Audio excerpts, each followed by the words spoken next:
Okay, we are recording. Hi, everyone, and welcome again to my audiovisual channel. My name is Gabriela Handal. I'm a draftsman and your host for this podcast, A Conversation About Art.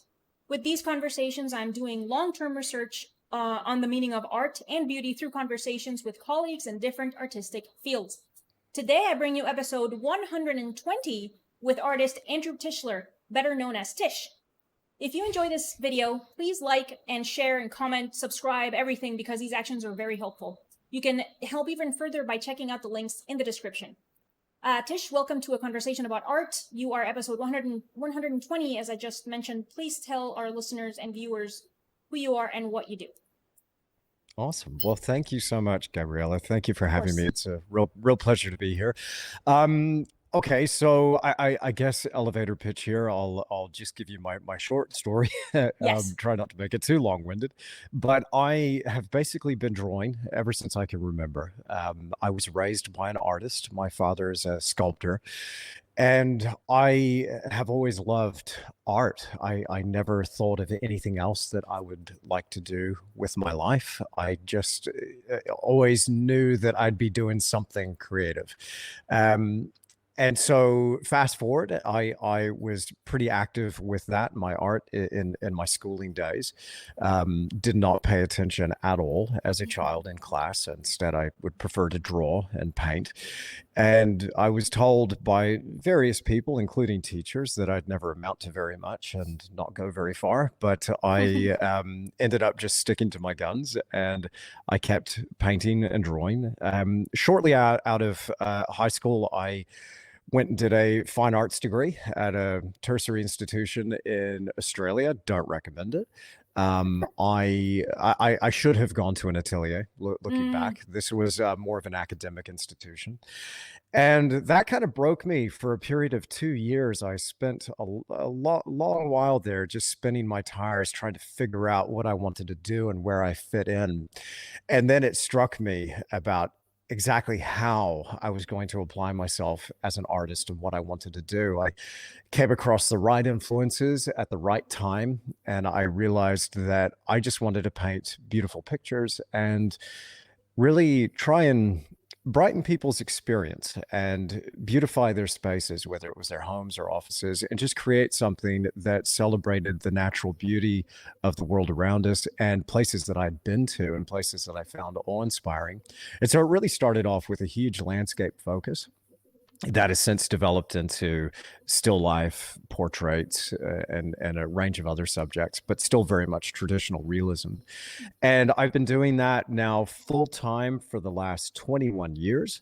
And now I have been teaching for the last decade. I run my own online art school called Tisch Academy, and we're growing pretty rapidly there. We're nearly at the 2,000 members mark, Nice. and still going strong. So that's been an amazing experience. Before that, it was live workshops that I was teaching in person. Really blessed to be able to do that again. We've got our New Zealand art tour in 2025 that's coming up here pretty shortly. That's nearly fully booked.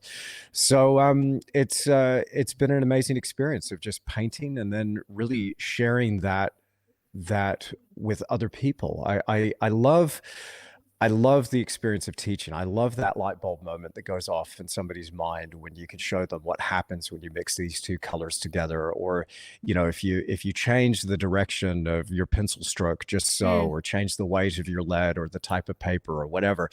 I really enjoy giving people access so that they can unlock their creativity and say what they want to say.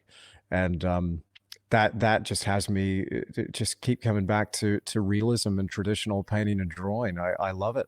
I absolutely love it. I eat, breathe, sleep this stuff, and I'm all in. Okay. Well, that's great, and it's inspirational in a way. It's what word do I want to use here? Just encouraging, and I mean also inspiring for sure when an artist does not embody the starving artist, right?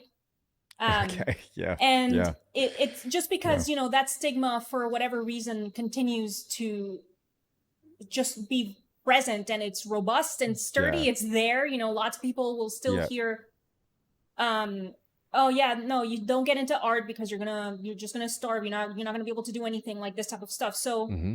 okay, so how did you how did you go from the arguably childish, whimsical desire to draw, and then kind of wanting to copy dad in a way, like want to hang out with dad and do what dad does, to being like, I'm going to be an artist.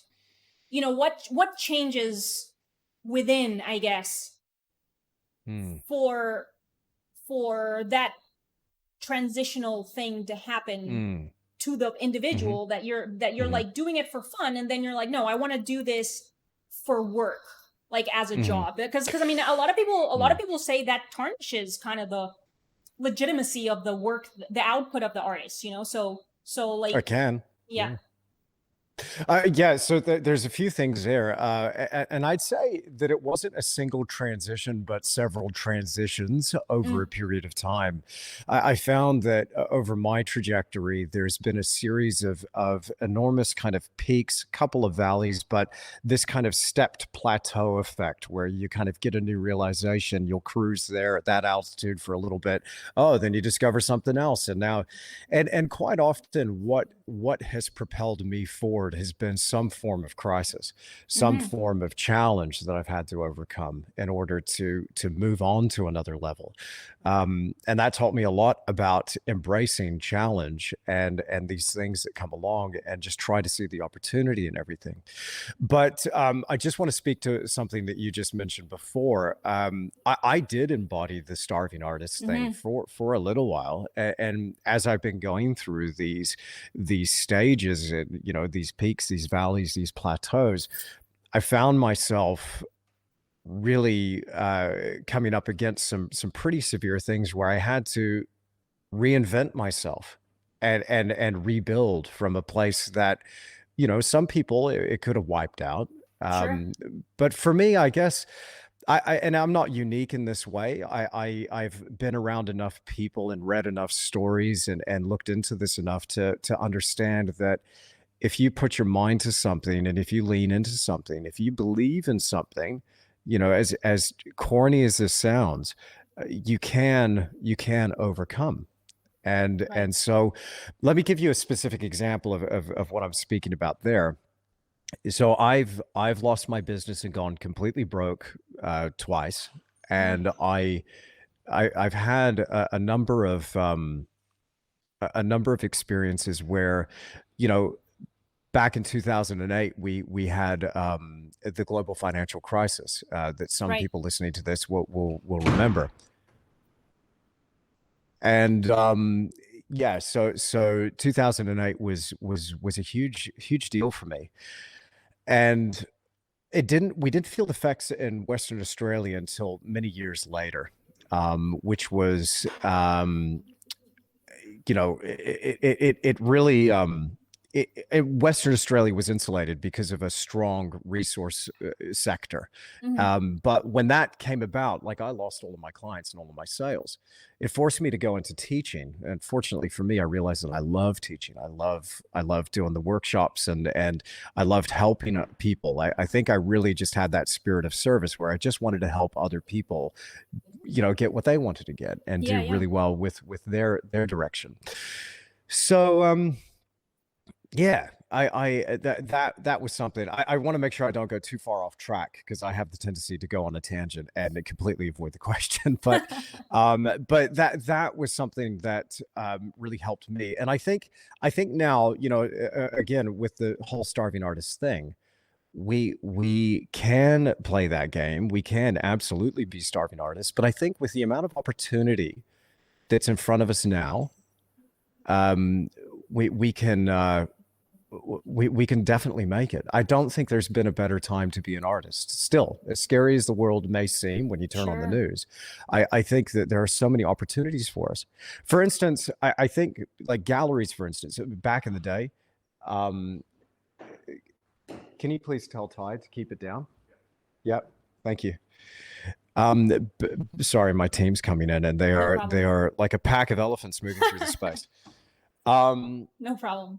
I think galleries are going to struggle for, and have been since the arrival of social media. But as an artist, you have the ability to represent yourself, have your own Yes. Facebook page, have your own Instagram page, and promote yourself, get your Yes. work out there. And I think that, that presents an opportunity. You can have your own website, your own virtual gallery space, and you can sell your work online. And there's so many different ways to diversify what it is that you do. Through prints, through some sort of products or licensing. And then, of course, when you go into teaching, you open up into a whole nother world. And then there's a Yes. whole content creation side of things and creating this thing called a personal brand. I think there's so many opportunities. It's just an awesome time to get into art, to be an artist, and to figure out a way to make it fly.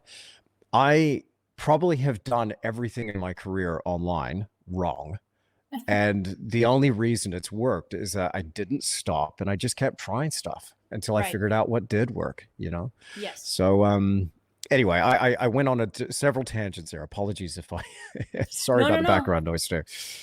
No, no, it's not a problem at all. And I particularly like what you're talking about, which is that there's really no better time than now to be an artist, precisely That's right. because it can be so specifically tailored to whatever it is that the person wants. Because, like, for example, if the person has some kind of an aversion to real people, then you can just make tutorials and put them up online, just like on the YouTube, and then that's your tutorial and Mhm. that's it, for Mhm. example. Or you can make your online courses over the Zoom or the Discord or whatever, this type of stuff. So it's like, you can be like, anyone can be like super nitpicky about what you want to do, and you can totally make your path super specific to that desire, whatever it is that you have in mind. Yes. And I also Yes. think it's really important what you're saying about continuing to try different things, Mhm. because that's also how one can discover what works best and what doesn't work. Not to mention continuing by default, just like keep doing Mhm. it. Like, even Mhm. even whether the one thing didn't work, you're still making your paintings and your sculpture, your drawings, this type of stuff, just like the entire time. Yeah, I like the collection of that stuff quite a lot. So you mentioned that um it, the combination of the business with art can Mhm. tarnish the work. Yes, it can. Because I mean, some people say that. So I wonder how you think that can happen. Under what circumstances could that happen? Okay. And how and I'm sorry. And how Mhm. does one avoid that? How does one avoid it? Very good. I'm still working that out. If anybody has an answer, please let me know.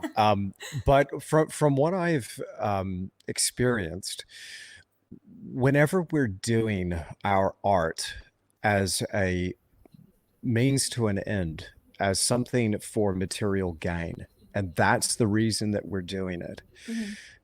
there's something that ends up being missing from the final article, whether it's a painting or a sculpture or drawing, doesn't matter.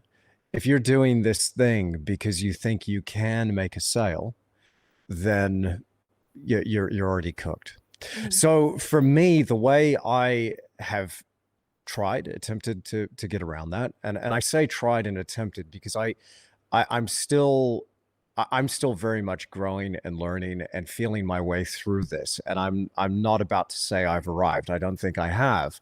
I think there's still so much more exploration that I need to do here with my own work and this relationship in particular, between the art and the money side of things. The reality is we have to get along in the world. We have to make an income. And when you're an Right. artist, that's going to mean that you're selling the work. But what I found is that when you are authentically engaged in what it is that you love, so you are doing the art for the love of things, for the love of it, then you focus there first. And so this is where I put all of my energy, all of my creativity, going for those subjects that I love, that nobody had to pay me for, Mm-hmm. that I would just do this stuff anyway, whether I was getting paid or not. And so that's one way. So to maintain authenticity, I think that's the secret. It is authenticity. It has to be a genuine expression. You have to, as an artist, take that thing that's within and draw it out, get it out of you. The minute you attach to that some sort of monetary value or monetary gain, you're anticipating that at the end of this exercise, then you're probably doing it for the wrong reasons. So how then do you make this work as a commercial pursuit to make money? Mm-hmm. Because the reality is I still have to go to the grocery store and buy Yeah. food. Otherwise I will be hungry. I'm not a Mm-hmm. farmer. I'm not growing it myself. So I'm going to have to get somebody else to do that stuff, and they're going to want some money for that. So how are we going to get along in the world?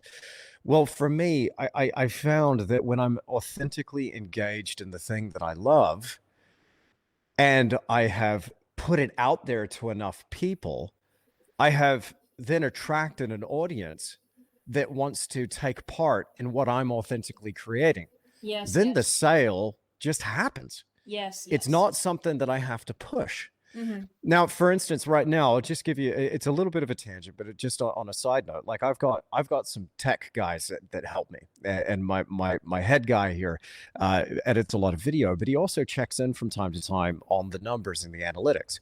I was just having a conversation with him yesterday saying, I'm not checking the numbers. I'm not about to look at those analytics, because it completely derails me. It completely Yeah. hijacks me. I don't care. I care that there's people there that are following. I want them to follow. That's awesome. And I'm grateful for the following, but I don't get attached to that number, because the Yeah. minute I start obsessing about how many are signing up, how many are unsubscribing, how much did we make this month versus last month or whatever, it completely derails the art. I know Yeah. if I'm authentically in my zone, in my lane, that there will be some sort of growth or not, but generally there is, as long as I'm kind of doing what I need to be doing. Then I think that's where I need to focus. So it is difficult. It's this kind of dance where you've got, one foot in your creativity, one foot. So kind of like, part of you's in the left brain, part of you's in the right brain, and you're kind of bouncing back and forth between the two. It is difficult. I'll give you that. But I think the most important thing, and this is why I get so much out of my conversation with Joe Paquette on my podcast.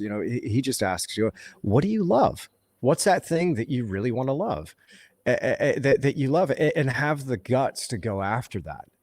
And you will find your audience. You will find that niche, and that niche, if you're putting out enough stuff, will be able to support you. Mm. Now, just one more thing on this. So I've seen this with a few of my colleagues, for instance, and I've talked about this before on my podcast, where you would go to an exhibition and you would see a painting that would move you, and you'd be like, wow, that's unique, that's different. The way this is painted is so interesting. It's slick. It's a great work of art. And you feel something there, and then you go to the next exhibition, maybe it's a year later, or maybe it's shown somewhere else or whatever, and you see a different painting, but it's the same painting again. And now you're like, okay, well, it's still kind of got that thing, that's kind of neat, but I've seen that. And Mm-hmm. then then maybe it's the third year, and you show again, it here's the painting, different painting, but Right. same painting, you know what I mean? And so what's happened, and this is a trap that I've fallen into, I've seen other people fall into it, is that you'll do something authentically inspired from within. You've drawn this thing out, and now suddenly there is a material reward. You've made Mm-hmm. the sale. And instead of making the connection, I made the sale because somebody else was moved and they saw this thing and wow, they were inspired to buy it. You've now gone, oh, okay, hang on. Crashing wave with light coming through it. Yeah, yeah. That worked. I'm going to just now do a whole bunch of crashing waves Yes, and yes. and boil the life out of that idea. And you get stuck now in this trap of all you paint are teepees, all you paint is sunsets, all you paint is crashing waves, or all you do, you're the guy that does the white, the red, and the blue stripe on the canvas, and that's it. So I think it can be a trap, and I think what can get us out of that trap is awareness. And we simply need to switch that awareness to what's within. Yeah. Bring that awareness back to what is it that inspires and moves me? What am I authentically driving towards? Go after that, shamelessly go after that. Don't worry about what anybody's going to think, because now with how big the world is and that we're all connected now, you can carve out a niche as it gets. You know, try me. There is going to be an audience that is going to pick up the weird, freaky art that you love to do, that you think, oh, well, if I did this, no one's going to be into it. Try it. Yeah. I'm telling you, there's going to be some freaks just like you that are going to be into that stuff. So that's my take on it. Okay, that's perfect. I love it. And then I think the analog with something about a video podcast that you were talking about, with what you were saying about your tech guys, that they tell you about the numbers in your videos. I think that's a perfect analog, and I've also used it in the past. I mean, for the podcast itself, because it's like, I don't want to make the episodes shorter. I don't want to make the thumbnails that call attention with the exaggerated facial expressions and the, you know, like the capitalized names for the, you know, the clickbait titles, this type of stuff, because I don't want to play that fucking game, you know? And it's like, I mean, I don't want to do it, you know? And it's like, if somebody does it, whatever, but I don't want to do it. So then it's like, in terms of the length of the podcast, like you were saying just now, if you do the thing, and you do it for long enough and you stick with it, that's the crap that you want, that you're going to call. So then I don't have to make the little sound bites, and I don't have to do the shorts or the reels or whatever. The people with the attention span that goes for an hour are going to listen to the podcast for an hour, you know? And I think that's great. And I think it's a perfect analog for the work as well. It's just like we were saying just now, just keep making the work, and your crowd is going to come to your work because you're putting it out there enough that eventually they're going to see it, you know? Okay. So Mr. Tischler, Tisch, what is art? Oh my word. That's a big question. Still figuring it out. I think art. Wow, there's so many answers I could give you. The answer that I learned in art school was, art is whatever an artist makes. And who is an artist? Well, an artist is whoever says they're an artist. So now we're getting into some really muddy territory. Right. But I think art, and I was just talking to my dad about this on my podcast. I interviewed my father. He's in his 70s now. He's still going strong, and he's producing some pretty cool sculptures. And I asked him, you know, what makes great art? And he had an interesting take on this. And if I can remember correctly, what he said, and I'm just making the distinction there between what is art and what is great art. I think I'll try and answer the what makes great art first, but I think it's going to take, obviously you're going to have to make something. You're going to have to make something, and that's something that you make, whether it's sculpture, painting, ceramics, video, music, whatever it is. It's going to have to demonstrate that there is skill involved in the creation of that thing. Personally, I am driven. I am obsessed with, I love people that can demonstrate they have skill. Yeah. I look for that. I'm looking for people that have earned their stripes, paid their dues, and have demonstrated that they're all in and have put in the hard yards, the brush miles, the pencil hours to create. I mean, like the work you do. You draw beautifully. I'm following you on Instagram, and it's really beautiful stuff. So when I look at your drawings, I'm like, this is great art. So it demonstrates that there is an understanding of your subject. That's the other thing. So some insight that you know what it is that you're talking about your subject. You're bringing a particular message, and then it's got to convey some sort of meaning or emotion, have some form. It doesn't have to be an elaborate narrative, but it just has to convey something to the viewer. So I think if it's got those three things, and I'm probably forgetting something from what my father was saying, but for me, you know, those are three big things. You've got some sort of skill. that you've demonstrated there. You know something about that subject. You've got some sort of personal attention, personal attachment to that subject, and that there's some sort of meaning conveyed. And I think that if you can achieve that and bring across the line all of those things, then you and I should say, I'm making a butchery of this, but whatever. I should say that the one of them has got to be that it communicates non-verbally. That was the Yeah. other thing as well. Yes. So if you have to explain to me what the heck it is that this thing means, so that I can memorize your artist statement and tell the other people at the dinner party to make Yeah. myself feel and sound interesting. I think if you got to do that, I think it kind of fails the Yeah. art, is it art test. And I think great art will do all of those things. Maybe I'm a little stuck in the past. Like, I don't really vibe with a lot of the modern academic stuff. I'm a traditional guy.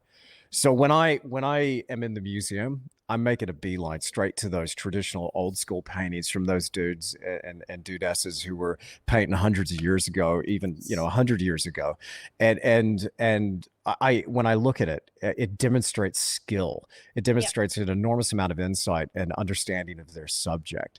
It conveys some sort of meaning or emotion, and it totally communicates non-verbally.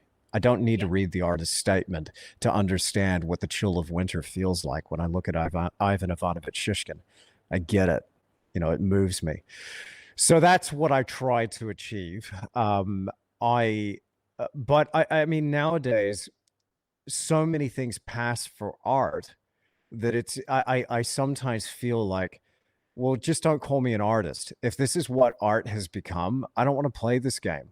I'm not about to tape a banana to the wall. I don't care how edgy people think it is. Oh, it's never been done before. I don't give a rat's. It's not art. As far as I'm concerned, this is a mockery of art. Yeah. And it's captured attention. I think a lot of people are doing this to be shocking, to grab a headline, to get readers for the newspaper, or let's just call it what it is, or to launder money, or, I am a little bit of a conspiracy theorist, whatever, or to destabilize culture.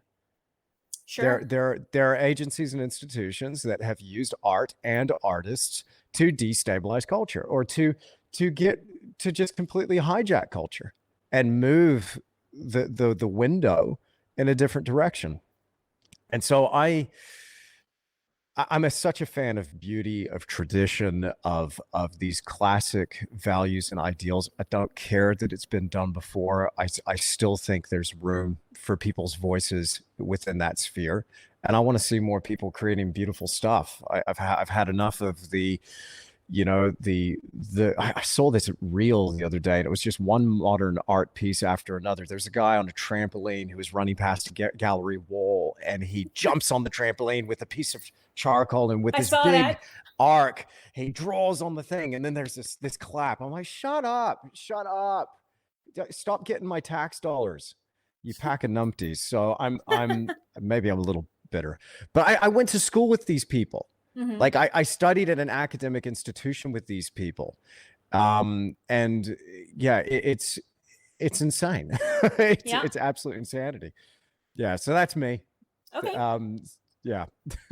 Okay. So all right. I'm trying to decide whether I try to, kind of argue against the points you make for the purpose of exercising my brain, or if I agree with everything you just said. Because I mean, I agree with everything that you just said, and kind of like, agree with what you said, and like add. Fun. Yeah, no, but because I mean, so all right, so I mean, the reason for the podcast, okay, the reason for which I started the podcast is first of all because I want to sell my work, and I realized that there was this connection. I realized that the relationship between what I understand about art and what I think art was off because of what you're saying. Because it's like, oh, all the joke stuff, all the trash or whatever that usurps the name of art has completely polluted the idea of art for everyone, including artists. So and this has happened over years and decades since like the First and Second World War, that everybody was like, why are we doing this to each other? This is stupid. So so I was like, all right, because I don't understand my own product, that's why it is difficult for me to sell my work.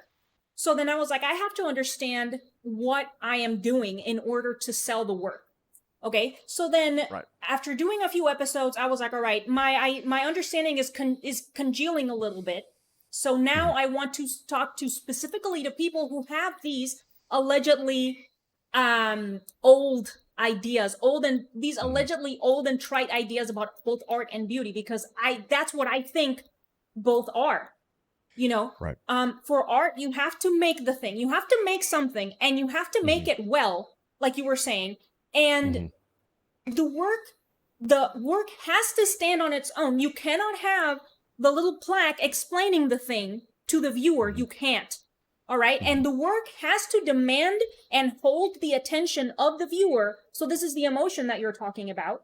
In order for the viewer to want to invest time contemplating, spending time with the work. It's like, yes, that is the work of art, you know? yes, And so, you know, of course we can nitpick, you know, because I guess this is maybe like, for example, because I talk about this with my husband and he's like, yeah, but what is make? It's like, at what point did you make the thing? And I mean, I think that's you know, asking what is art and what is beauty and stuff, you can always ask the question. Of course, you can discuss the question because we want to think about this stuff. So then I guess I want to ask you to elaborate, I suppose. What do you think, at what point does one make the thing? Okay, because I'm gonna chat for a bit more. All right, I know I've been talking for a little please. while. No, please carry on. I'm listening. Okay, so all right, so I have my piece of paper that I bought, I have my pencil that I bought, and I draw on the paper, and now the paper has a drawing on it. Do I need to have made the paper as well? Does it have to be homemade artisanal paper? Do I have to have made the pencil? Did the pencil make the work, or did I make the work? For, you know, in, you know, it's like, what do you think about this possible argument at the point of making the work? I mean, do you have to have stretched your own canvases, for example, and prepared them yourself for it to feel like you made I mean, you see what I'm saying? What do you think about that? Well, yeah. So I typed the text prompt into the AI generator, so therefore I made the art. I think Right. you know, you can follow this thing down a rabbit hole here, but I think in order for it to be art, and I think we know. I do appreciate the question, but I think we know. No, I don't think, for instance, you have to make your own paper, stretch your own canvas, but there has to be some action that you are applying to the art, to this thing. There has to be some sort of action whereby your effort, this thing is created. What does that effort look like? I still feel like a huge part of this is that relationship between brain, heart, and hand. If it's going through that channel, then you've got art. It's just my opinion. This is why I don't call Jeff Koons an artist. Yeah. Because No, what's you're Jeff right. Koons doing? He's Yes. connecting brain, maybe with heart, if he's got one. I'm not sure. I think he's pretty twisted. But anyway, let's say he does. So he's connecting brain with heart, and then he's outsourcing the hand to a team of artists who are making his work. You know, I think that, to me, doesn't qualify as art. Just doesn't. Versus, you know, and it's for the same reason. I don't think we look at movies, film, and television in quite the same way as we would look at painting and sculpture made by an artist, somebody who's put in that time. You know, I think it really has to go through that. So then what qualifies as going through that chain? Well, I think you are manipulating material for an effect to create something. Yes. And, you know, whether you made the paper or not, I don't think really matters. You're manipulating in some way to create something. And again, as long as it demonstrates that skill, that insight, that message, feeling, emotion, and that nonverbal communication, then I think you have something that fits the bill. But when it comes to like there's a whole nother kettle of fish here, which has to do with AI art, which Mhm. to me is an oxymoron. I mean, it's a contradiction. There is no such thing, in my opinion, as AI art, because the minute that AI is involved, it is no longer art. I really feel so strongly about this. Just had a really fascinating conversation with Greg Rukowski. His name was used in more than 400,000 text prompts for AI art generation. People were using his name all over the place to the point it just became viral, and people were feeding his name into the AI to spit out a Greg Rukowski-esque type painting of whatever. Now, this is doing something where just based on a text prompt, it is scraping from a wide range of images that are part of data sets online, and it's spitting out based on whatever text prompt you fed into it. You've now basically outsourced everything that made that art to something else. Can it look cool? Well, maybe. Can it be useful? If you're a company and you need social media content or right away, sure. Get Tanya from Accounts to whip something up and post it to your Instagram. Fine. Is it art? No. I and again, I feel very strongly like this about this. Some people think I've got the wrong idea. That's fine. It's just my opinion. But I really feel that there will be a reaction, and we will bring it back to what really moves us on a deep level. And one of those things that moves us as artists as well is just the making of the dang stuff. Mm-hmm. People, I think there's a lot of people who aren't artists that haven't been sitting in the stool in front of the easel for hundreds, if not thousands of hours, Mm-hmm. that now suddenly get a kick out of, hey, check out what I made on Right. ChatGPT kind of thing. Um, I don't think any real, maybe I'm wrong, but I don't think any real serious artists are using this thinking that this is a move in the right direction. Most people that I talk to think this is a big step backwards and quite dangerous. Yeah. Yeah, I definitely agree on the aspect of it's not the person that's making the image, Mhm. and also in the thing about the what is arguably a layperson wanting to make something the way that an artist does without any of the effort that an artist has accumulated. And I don't Mhm. know if you have fiddled with these devices, but I have, Mhm. with the image generators. And it's, I mean, obviously it's not the same, all right? But the thing is that you put in your prompt and then the thing makes the image, and then if you want to make changes in the image, then you have to do stuff to it. And so the way that it works is that you kind of change the prompt and use the images that have been produced for the next images to be based on, to have a basis for the next images. All right. And then I just ran out of patience trying to get the thing to do what I wanted it to do, because I was just like, if I'm just going to draw it myself. Okay. so like, so like, because I was just like, oh my God, this is enough. I wanted to Yeah, do other stuff. totally. So then like, so Totally. then like effectively, and somebody actually in a previous episode insinuated even, and you can tell me what you think about this, I guess, Mhm. insinuated that there's something similar in photography because, you know, the image is happening within the device, within the camera. So then Mhm. something, and I actually made a video making a parallel between these two things, between the camera and the AI, image generators, because the generation of the image is happening within the device. All of the decisions are being made by the device. So it's like the person inputting the prompt has no, it's like, other than like the phrase, it's like you're not going to decide what weight the lines have. You're not going to choose the necessarily like the hue of the color. It's like you're not going to Mm. choose, what is going to be blurry, what is going to be sharp. It's like the device is choosing all of that for you. Mm. So then it's like it takes agency completely away or in large part away from the person who is manipulating, putting in the prompt. So then, if you want to draw yet another parallel between, I guess, the drawing and the pencil, it's like, what is the level of agency that the pencil has versus the AI? If I put the pencil down, nothing happens. Yes.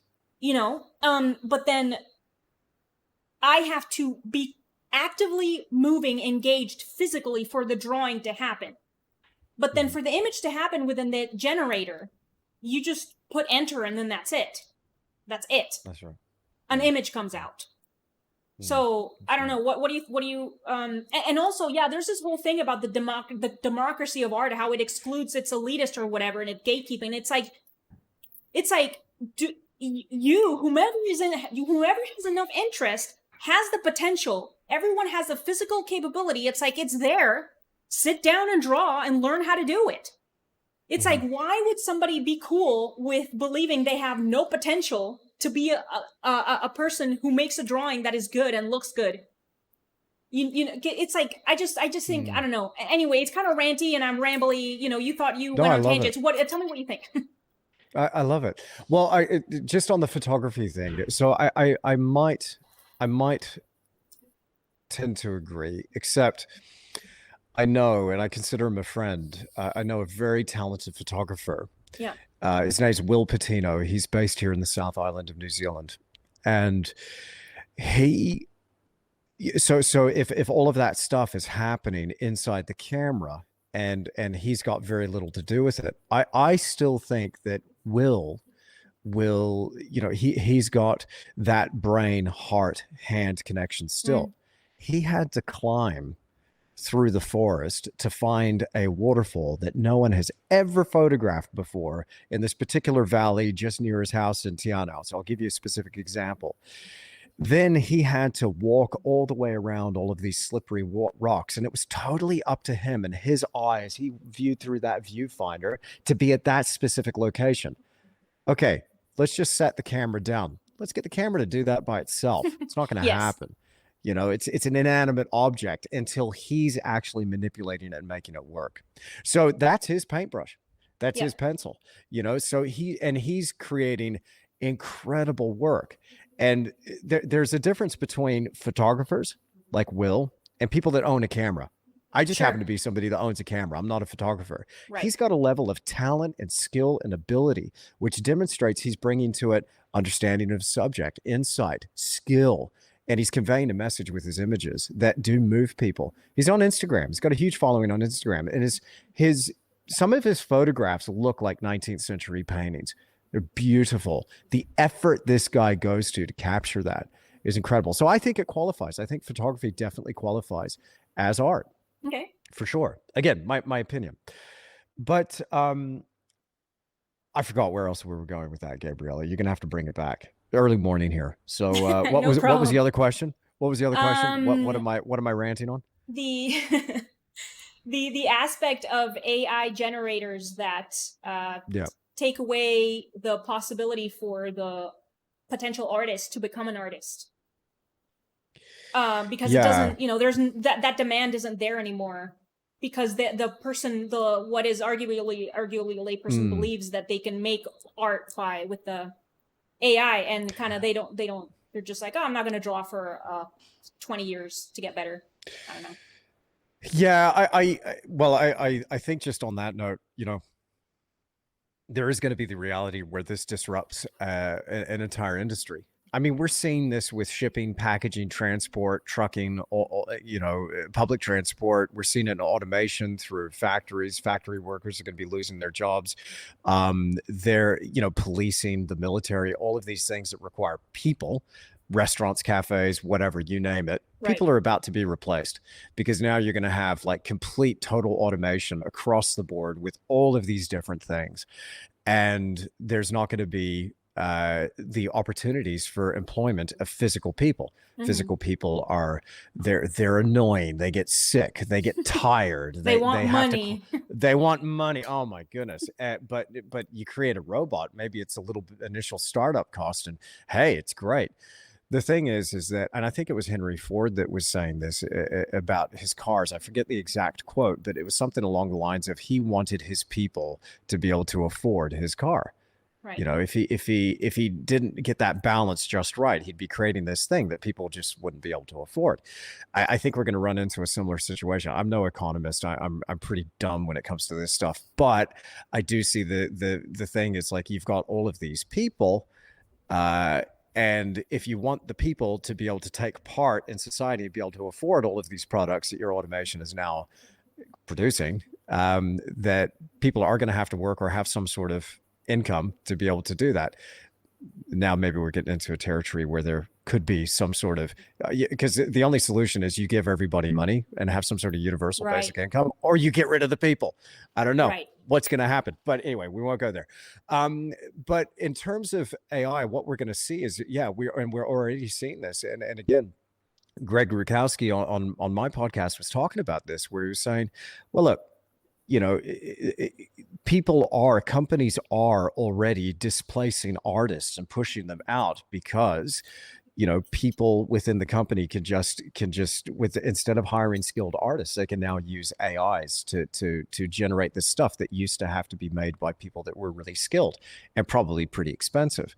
So this is causing people, you know, particularly like things like film, television, gaming, all that stuff that required art, a lot of design, a lot of art, a lot of creativity. Those jobs, you know, are moving and disappearing. However, I still think, and maybe this is just wishful thinking, but I still think that there is going to be a desire, maybe at the higher end, but a desire for the handcrafted product. Yeah. I don't think that's going anywhere. I think that's still going to be something that's coveted, collected, sought after, that people would be going for something that was made by hand by a skilled artist. And there might still be some place left at the top of the market. Maybe. There will also still probably be some space left for people that want to learn how to do this stuff. Yeah. That's my hope anyway.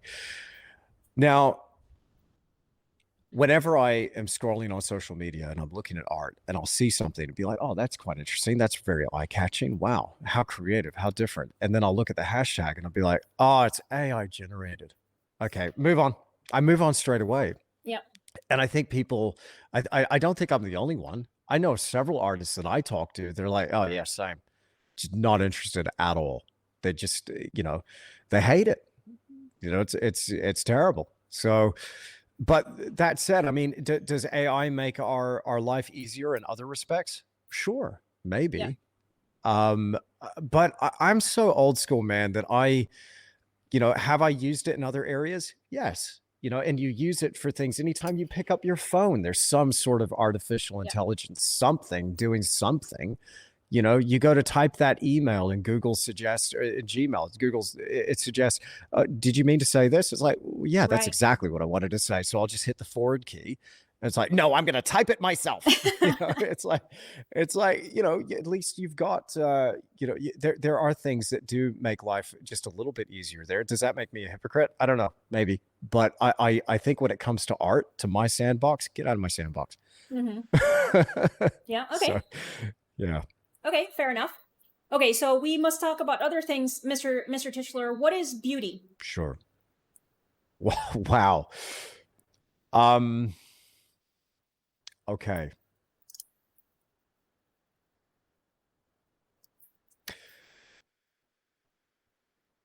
I think beauty is, wow, that's a huge question. I don't know if I can answer that, but for me, beauty is so tied up with my spiritual sense and my faith. And I feel like beauty, the things that I find really beautiful are things that are in some sort of order and perfection the way they were created. For instance, I find the natural world and the natural landscape beautiful. Mm-hmm. When it hasn't been, you know, impacted, it's pristine. we're fortunate and blessed down here in the South Island to have some landscapes that are absolutely pristine. And you look at them and it's like, man, I could be here 500 years ago and it would look exactly like this. And I think to me, that's the sort of thing that I find beautiful. Um, and in the same way, I find people, faces, characters beautiful, that people are authentically being who they are, the way God intended them to be. And I find that really beautiful. Um, it's weird, and my definition of that is also expanding and even getting deeper now that I have a son. Mm-hmm. As soon as he was born, that was the most beautiful thing I ever seen in my life. Mm-hmm. And that was it was a deeply spiritual moment. Um, and I continue to think that as I watch him grow. Um, and I think in some way I try to bring that out with my art. And I think that it's important. I will say this: I think it's important that art is beautiful. I really think that's important. Okay. I think we've lost beauty. I think I think tradition is coming back. There's a lot of people that are. I'm not the only one, and I didn't pioneer this, not by a long shot. That's not what I'm Right. saying. But I think there's so many artists out there that go for what is visually pleasing and beautiful, and I think they should just be unapologetic in that pursuit. That just go for it. Um, there is a rabbit hole. I'll try not to. I spend my time while I'm in my studio going down all kinds of rabbit holes, and it's good fun because it also expands my thinking, my understanding, of things that happen and all this. I feel that so much of what we're told about history is probably not entirely accurate. Right. And so just hear me out for a second. Look at architecture, for instance. Mm-hmm. Okay, 150, 200 years ago, 300 years ago, even back in the 1300s, we were producing architecture that was out of this world. Some stuff I don't even think they can replicate today. You look at a lot of these old, like, okay, Gothic cathedrals, for instance, amazing. The Duomo in Florence, incredible, beautiful. You look at the white and the green stone on the outside of that building and the dome that they've put on that. Oh my goodness. Then, you look at just, some of the facades in the old buildings that we used to have. And now we've lost that. There's a fantastic documentary called Why Beauty Matters. It was Roger by a guy Scruton. named Roger Scruton. Yes. Exactly. And there was this one line where he was saying, if I can remember it correctly, he was saying, here I am on an empty street and there's a cafe behind me and this cafe is bustling, and oh no, how because it was this last little bit of beauty and life, and there was just a little haven of beauty there.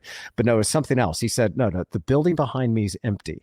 Yes. And it's empty because nobody wants to be in it. Yes. And nobody wants to be in it because it's so damned ugly. Yes.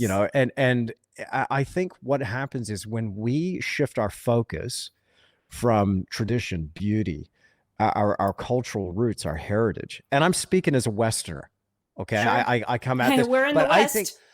I think I think every culture has its own beauty standards, which are absolutely valid.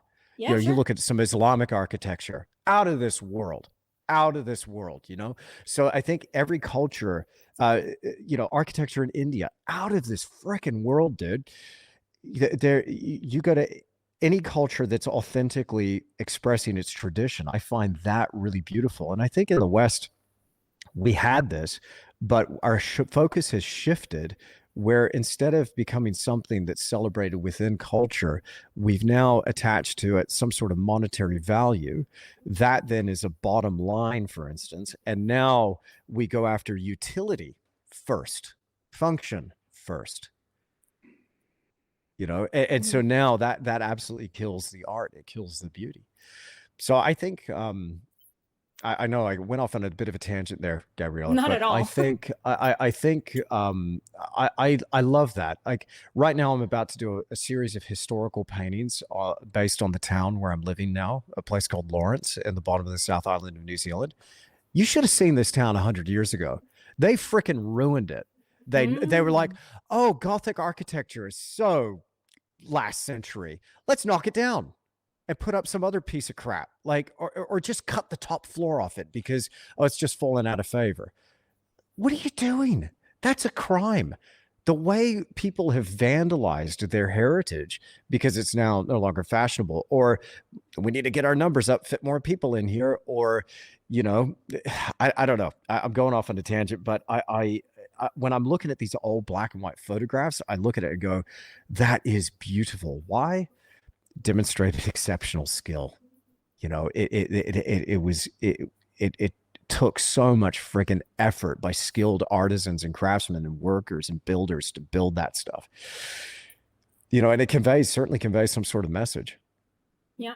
You know, Yeah, no, I just yeah. it bums me out. We don't do that anymore. No, I agree with you. I have also complained about it for sure in previous episodes because in New York, there's lots of renovated buildings that are just bullshit ass boxes Yep. that are so ugly and Yep. it's like, why would you? It's like, it's the buildings are so ugly that I want to walk by like twice to ignore the building twice, That's because cool.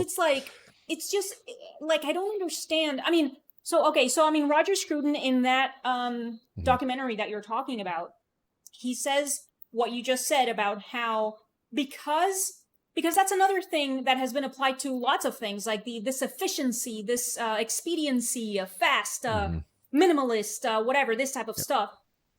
So the argument is that um, form follows function. That's the Yeah. argument of those things, because it's like, if you want to go with that argument, then yes, you don't need any kind of flourish. You just need a box. You just need the Mhm. four walls. You just need roof. You just ceiling, floor, and that's it. Mhm. Yeah. Fair enough, if that is your argument. That guy, I think it was that Ruskin that said that. John Ruskin, form ever follows function. No. It wasn't. It was some modernist type Okay. person. Whoever said that needed to be jailed. No, I mean, I'm inclined to agree with you. I have grievances with this person, Yeah. whoever, I don't know who it was, but then Roger Scruton in the that same documentary, he says that it's actually Mhm. the other way around. And Mhm. he has a specific phrase. And when I look at buildings, I think about the phrase. He says, now we just have like these ridiculous buildings with, he says, meaningless details. Mhm. And it's like, yeah, they put like some sticky outy bricks and like a different color, and they put like a house-shaped roof that is just like a part of the facade, but it's not the shape of the roof of the house, like this Mhm. type of stuff. And it's like, I think about it and it's like, why is that meaningless? Why is it a meaningless? Because I understand what he means, but it's like, why is it a Mhm. meaningless detail? And it's because it's clearly put down to get it out of the way, to just Mm. barely break the shape of the box so that it Mhm. is barely more palatable. So okay, but then I want you to I would like it if you told me what you think about what is the relationship between beauty and the divine. Like what you were saying, Mm. that it has to do with spirituality and God and this sort of Mhm. stuff. And I mean, do you mean Christian? Are you Catholic?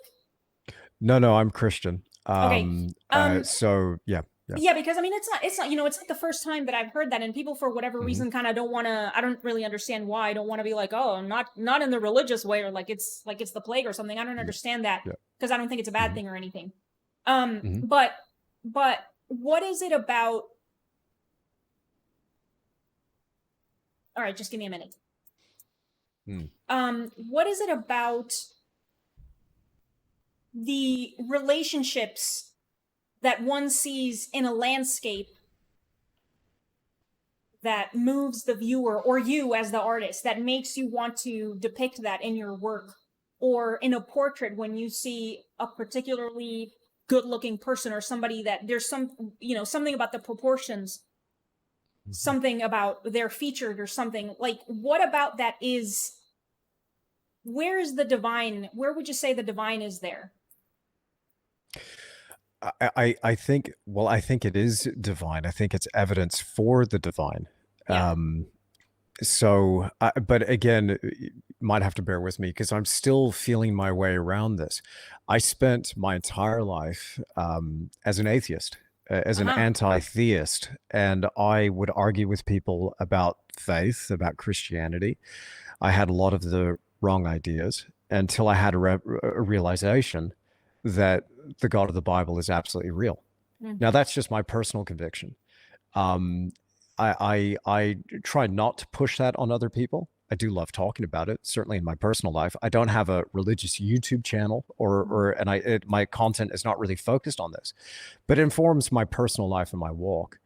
So whenever and I think about it constantly when I'm working, when I'm painting, and I'm still exploring this stuff. Like I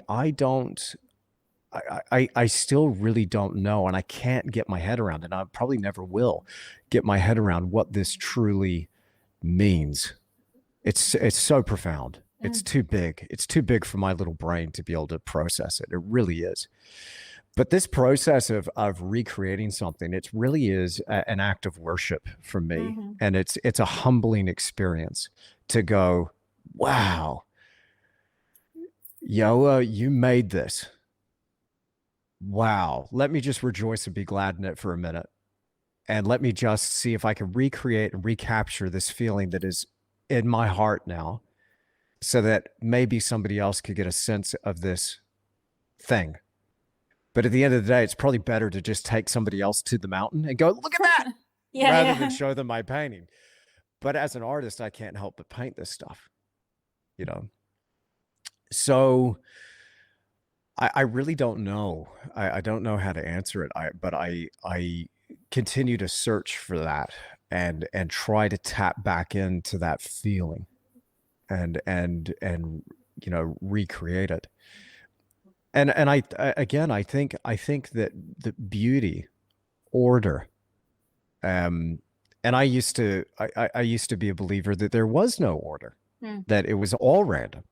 All this stuff is just happens by accident. And I think, and I'll just say for me, just because I prefer to stay friends with people that maybe aren't on this wavelength. That's fine. Everybody's on their own journey. But for me, the more I investigated it, the more I saw that there was order in everything, and that there was the hand of the divine there, and there was evidence of creation, and that ultimately in its natural form, before we ruined it with some form of agenda, it is beautiful.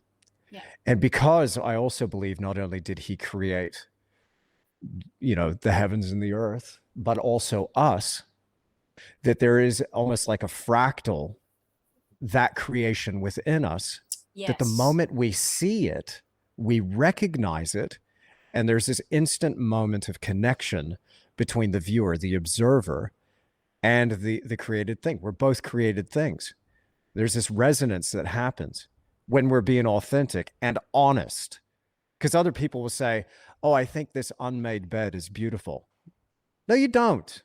You don't. You can't just put the unmade bed in the middle of the building and try and convince me that that's beautiful. It's not. And other people think you're absolutely mad, or you're trying to, pull some fast one on the audience. I'm not buying it anymore. I think other people are seeing through this.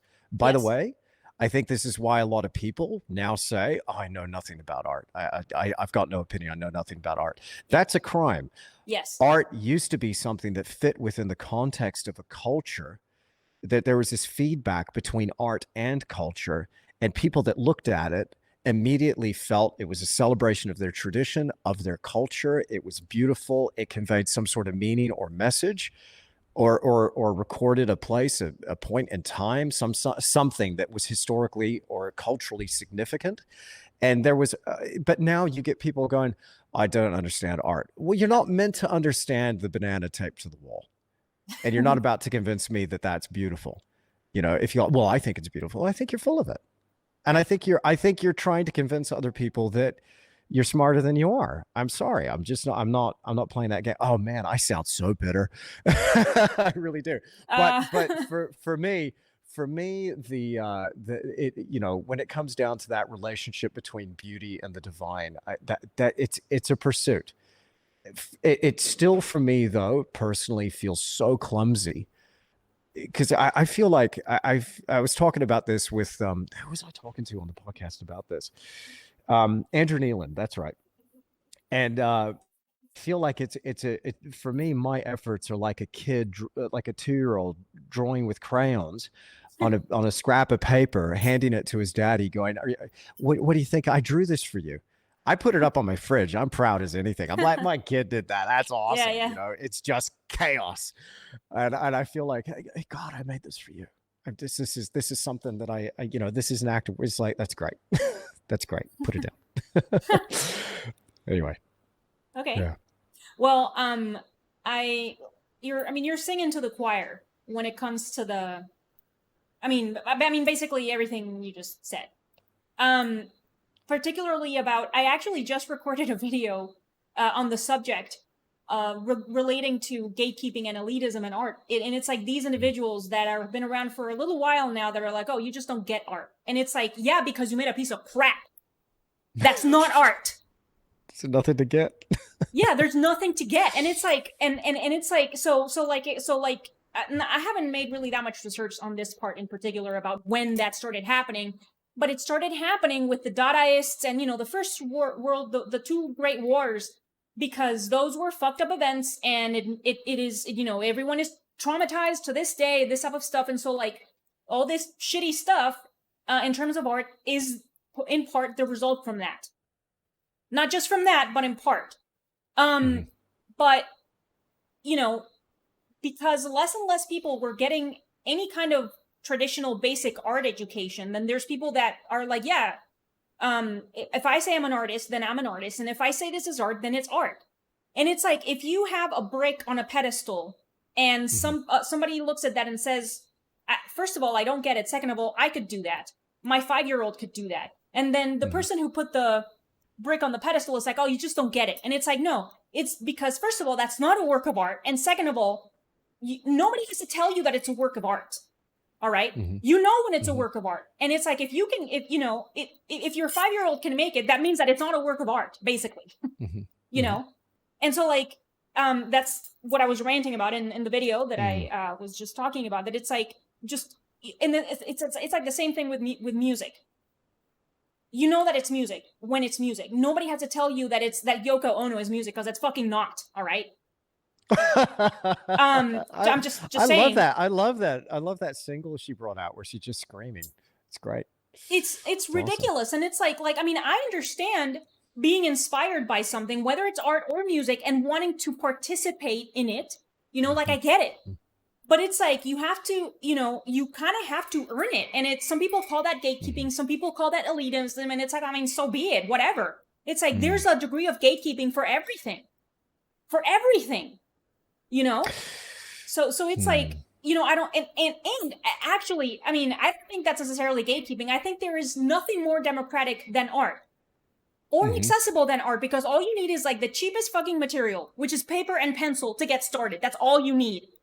Yes, all right. And then that's it. It's cheaper than a tablet. It's cheaper than getting the AI. All right.